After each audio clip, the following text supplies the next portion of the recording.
నమస్తే friends, welcome back to Shreshta kitchen. నేను మీ రవలి. ఇవాళ ఒక టేస్టీ కమ్మనైన పచ్చడి రెసిపీ చూపించబోతున్నాను. ఇదే మన మామిడికాయ తురుము పచ్చడి. ఇది చాలా అంటే చాలా సింపుల్, ఈజీగా వంట రాని వాళ్ళు కూడా చేసేసుకోవచ్చు. అంత సింపుల్ ప్రాసెస్, అలాగే ఇన్స్టెంట్గా కూడా అయిపోతుంది. చాలా బాగుంటుంది, చాలా కమ్మగా ఉంటుంది. వేడివేడి అన్నంలో ఇది కలుపుకొని తింటూ ఉంటే అయితే స్వర్గమే అనమాట. అందరికీ కూడా చాలా బాగా నచ్చుతుంది. సో ఈ మామిడికాయ సీజన్ ఎండ్ అయ్యే లోపలే ఈ రెసిపీ అయితే తప్పకుండా మనం అందరం కూడా ట్రై చేయాల్సిందే. సో ఈజీగా ఎలా చేసుకోవాలో ఈ వీడియోలో నేను చూపించబోతున్నాను, చూసేయండి.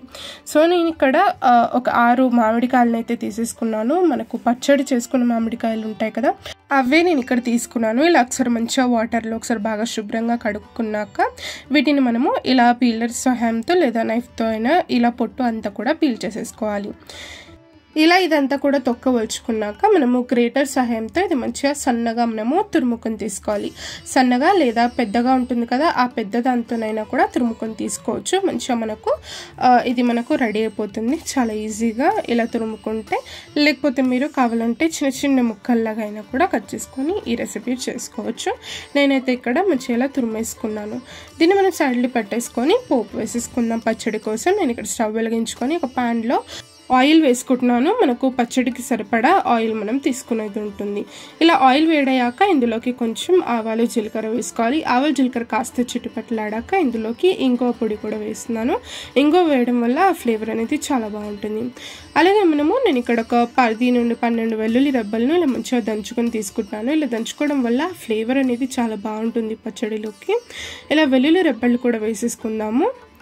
ఇందులోకి కొన్ని ఎండుమిర్చిని కూడా ఇలా విరుచుకొని వేసుకోవాలి. అలాగే ఫ్రెష్ కరివేపాకు కూడా నేను ఇక్కడ వేసేస్తున్నాను. ఇలా ఇవన్నీ వేసుకున్నాక ఒకసారి గంటతోనే ఒకసారి బాగా కలిపేసుకుందాము. ఇవన్నీ కూడా మాడనివ్వకుండా మనము లో ఫ్లేమ్లో పెట్టుకొని మనం ఇవన్నీ కూడా ఫ్రై చేసుకోవాల్సి ఉంటుంది. ఇలా ఇదంతా ఒకసారి మిక్స్ అయ్యాక ఇందులో కొంచెం నేను ఇక్కడ పసుపు వేసాను, కలర్ మంచిగా వస్తుంది పచ్చడికి. ఇలా పసుపు వేసుకున్నాక ఒకసారి కలిపేసుకున్నాక మనం ముందుగా తురిమి పెట్టుకున్న మామిడికాయ ఇదంతా కూడా ఇందులోకి వేసేసుకోవాలి మిశ్రమం. ఇందులోకి వేసుకున్నాక ఒకసారి బాగా కలిపేసుకుందాం పోపులోకి మామిడికాయ తురుము అంతా కూడా. ఇలా కలుపుకున్నాక ఇందులోకి మనము ఉప్పు కారం వేసేసుకోవాలి. నేను ఇక్కడ తీసుకునే మామిడికాయ క్వాంటిటీకి నాకు ఇక్కడ ఒక 5 స్పూన్స్ అంత కారం అయితే సరిగ్గా సరిపోయింది. ఇలా కారం మనకు రుచికి సరిపడా ఉప్పు కూడా వేసేసుకొని ఒకసారి బాగా కలిపేసుకుందాము.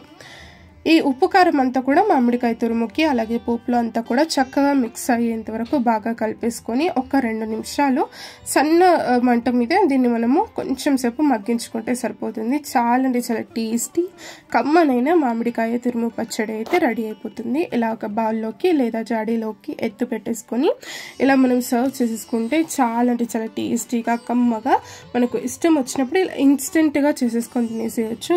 ఈ కడాయిలోనే నేను కొంచెం వేడి రైస్ వేసుకొని ఇలా కలుపుకొని తింటున్నాను అనమాట. చాలా అంటే చాలా టేస్టీగా కమ్మగా కుదిరింది టేస్ట్ అయితే. మీరు కూడా తప్పకుండా ఈ రెసిపీ ట్రై చేసి మీకు ఎలా కుదిరిందో నాతో కామెంట్ సెక్షన్లో షేర్ చేసుకోండి. రెసిపీ నచ్చిందా మీకు? నచ్చితే తప్పకుండా వీడియోని లైక్ చేయండి, షేర్ చేయండి. మన ఛానల్ని సబ్స్క్రైబ్ కూడా చేసుకొని పక్కనే ఉన్న బెల్ ఐకాన్ కూడా ప్రెస్ చేయండి. మరిన్ని టేస్టీ వీడియోస్ కోసం చూస్తూనే ఉండండి మన శ్రేష్ఠ కిచెన్. Thank you.